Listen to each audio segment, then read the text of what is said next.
Bonjour à tous, bienvenue dans cette nouvelle vidéo. Aujourd'hui, nous allons essayer de calculer la limite quand x tend vers plus l'infini de ln de x sur racine carrée de x. Tout d'abord, on voit qu'il y a une difficulté ici. Donc, qu'est-ce que nous allons faire? Nous allons poser que grand x égale à racine carrée de x. Ok, ce qui équivaut à dire que x au carré égale à petit x. Alors, quand le petit x va tendre vers plus l'infini, le grand x aussi va tendre vers plus l'infini. Alors, on peut calculer notre fonction en faisant le changement de variable.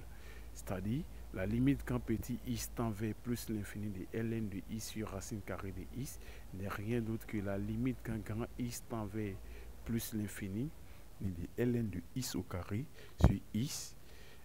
On rappelle aussi que ln de x au carré n'est rien d'autre que 2 ln de x. Ainsi, on obtient donc la limite quand grand x tend vers plus l'infini de 2 ln de x sur x. Cette limite donne 0, car la limite quand x tend vers plus l'infini de ln de grand x sur grand x égale à 0. Ça, c'est la croissance comparée. La croissance comparée, c'est quoi? Je vous explique. Ok, là, je vous explique un peu ce qui c'est que la croissance comparée. La croissance comparée, c'est la comparaison des fonctions telles que exponentielle de x, ln de x et la fonction polynôme x. C'est-à-dire, on sait que la fonction exponentielle est supérieure à la fonction polynôme qui est x, qui lui aussi est supérieur à la fonction ln.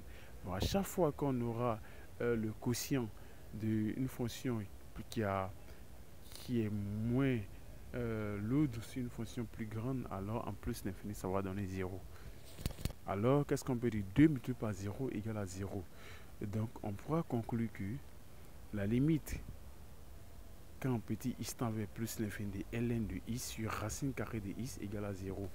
Je vous remercie d'avoir regardé la vidéo et on se dira à bientôt. Au revoir.